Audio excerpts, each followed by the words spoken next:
Hey guys, what's going on? Directly from Google, and they shipped out of Mira Loma here. The package arrived. I ordered it the day after it was available and came within 2 days, 48 hours to my door. Shipped locally out of LA to Mira Loma, that's in the LA region. So Google has their warehouse and their shipping set up. Doesn't always come from Silicon Valley, which is great. So here it is, the box. We're opening it up. Excited. Flat look of the box already. The marshmallow look. Flat, minimalistic, and LG H790 Nexus 5X. That's the model we're looking at here in quartz, or sort of an off-white if you want. LG logo on there, Android logo on there, and the Nexus 5X. Here's the box, and here's the phone up close. Let's have a look here. Looks really gorgeous. Has a grippy backside. Nice lines. Modern, minimalistic looking, not cheap looking at all.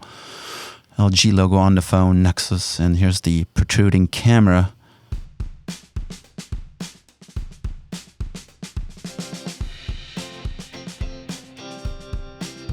There's a two-tone on the sides.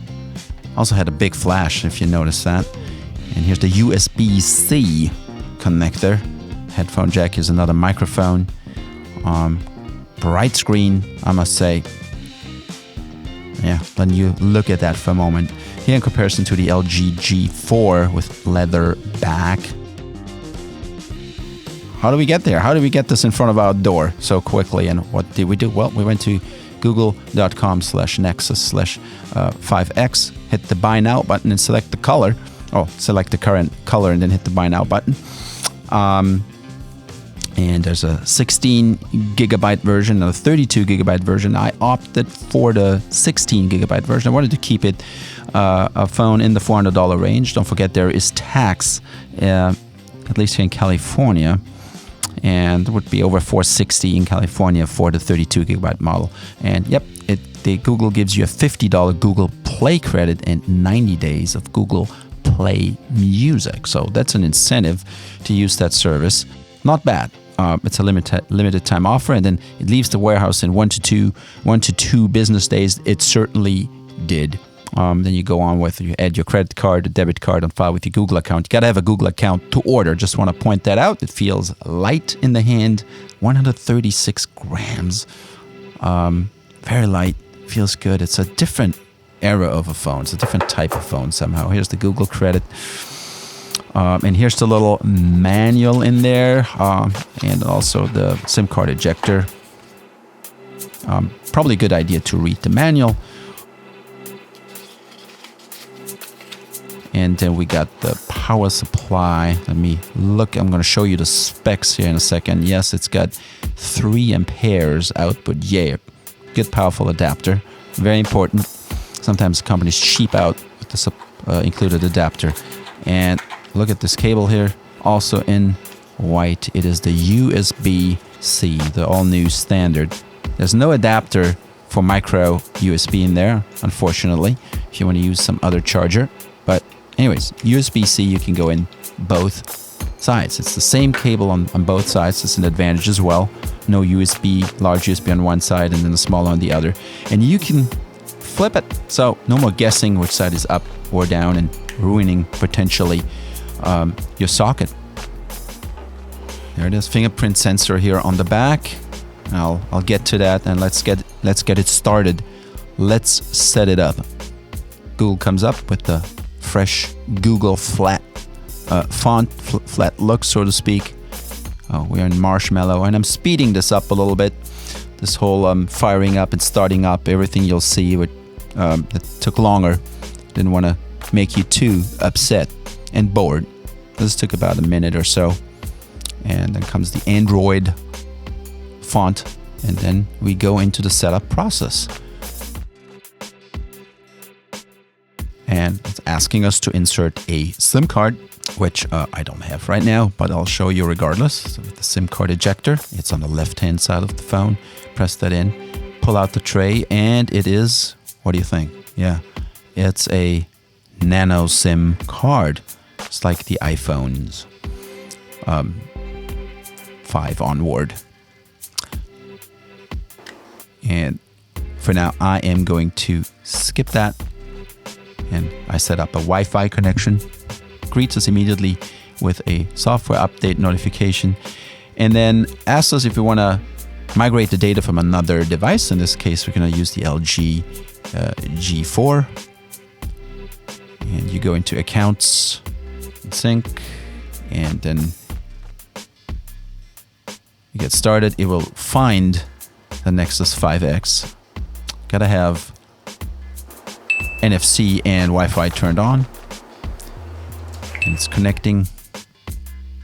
And it gives you a code. Not a bad idea if you have several phones just setting up, for example, in a corporate environment at the same time. So, you know, both phones match. And then it's asking me to unlock my screen on the old phone, a previous phone we're coming from. And then there's a few bits of options here in terms of remembering data, feedback back to Google and so forth. I, for now, left that all on, sort of like collecting information, depending on where you stand on that. Next thing is the email setup, Microsoft Exchange and so forth, regular email. And I skipped that for now. And then we're going to add the Nexus Imprint or the Fingerprint. Pretty cool. Baked into Marshmallow. So all the new Marshmallow phones have that support. First of all, you got to enter an alternative method, a PIN, security PIN, which will require every time you restart the phone. So don't do what I'm doing here.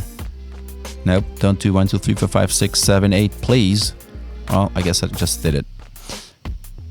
Alrighty. So after that's done, we can get into imprinting one of the fingers. And I'm using my right finger here. That's how I pick up the phone normally. I like the location of it. And pulling up a screen capture on the right-hand side so you see a little bit clearer what's going on. And it's very fast. It vibrates as soon as it read the finger, and it immediately asks you to kind of move the finger. Unlike the iPhone, we have 2 sessions. This one has 1 session. We already moved the finger.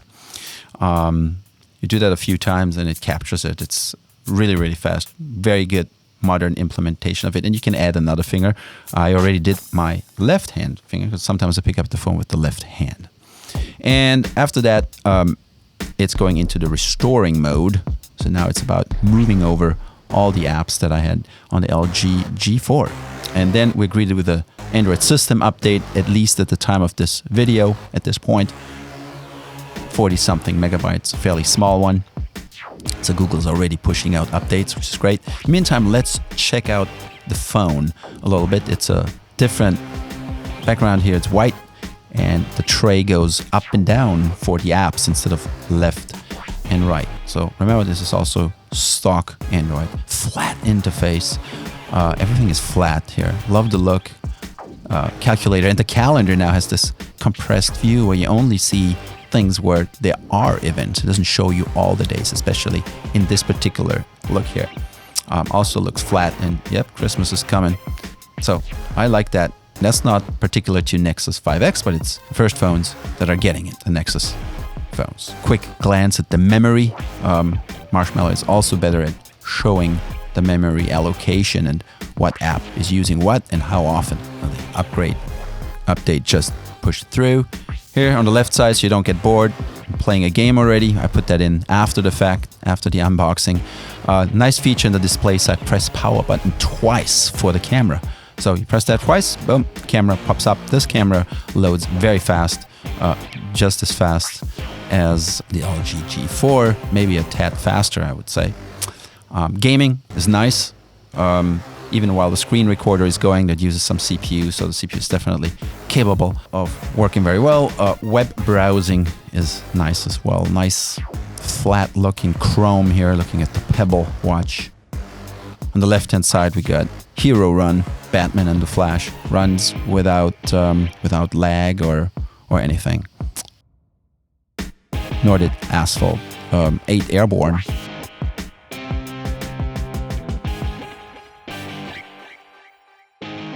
And we got a flashlight built in. The flashlight, by the way, is very strong, stronger than on the LG G4. Okay, Google, what's the weather like today? Today's forecast for Los Angeles is 88 degrees and partly cloudy. Works very well. The OK Google has been improved. Now it's more content aware. More about that later. Comparing LG G4 and the Nexus 5X, different screen tints. The G4 a little bit bluer, a little bit warmer on the Nexus. More like an iPhone, I would say. Both are very bright. Not as bright as the iPhone 6S. And here's how the camera loads. And here, side to side recording 1080p. Give you an example. And I did a video of that, comparing it. On the left, you have the LG G4, one of the best cameras on the market. And on the right, quality is good for the Nexus 5X, but you can see that no image stabilization here takes its toll. You saw that. Camera is minimalistic as expected in stock Android, but some cool features, and we'll test out the camera quite a bit later at the end of the video. You can forward there. Web browsing is smooth even while apps are downloading and updating. Very smooth. I'm gonna wait that out. Fast forward. This is the Android update here. This is the second screen that you're getting when the device is rebooting. Here in comparison with the LG G4, the leather back was a beautiful phone, a little bit smaller, a little bit thicker on the edges, but overall thinner. The LG G4 protrudes out. And also the weight, it is lighter, a lot lighter than the iPhone 6S Plus, even lighter than the 6S, a little bit lighter than the LG G4. Here's the G3. Also thinner at the edges, but then protrudes out a little bit more. About the same size on the outside, even though the screen's bigger on the G3. Here's the camera HDR. So we got right into camera focusing, playing around with the HDR mode indoors.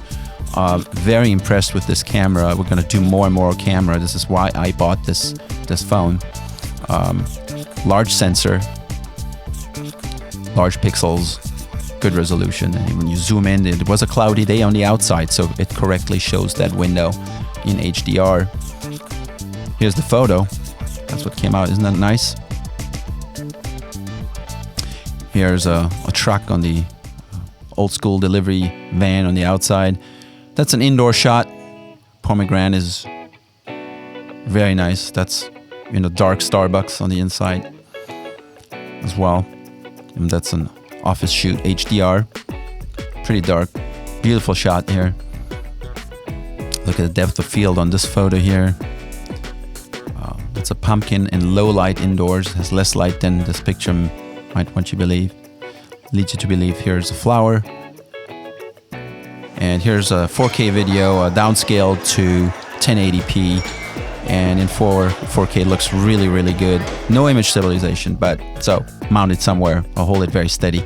Here's the specs again. You can read that on the left-hand side. It's got the same processor as the LG G4, so we're gonna get into all these details later.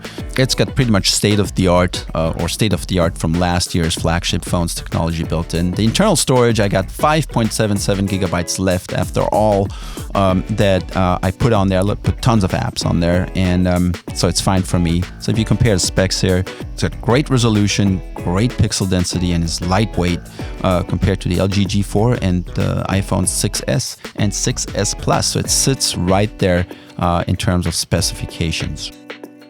Thanks for watching. We're going to be back with more photos comparing it to the LG G4, comparing it to the Nexus 6P. We're also going to compare it to the upcoming HTC A9, which I'm very interested. So a lot of work to do with this phone. I'm very excited. Thanks for watching, and please like and subscribe.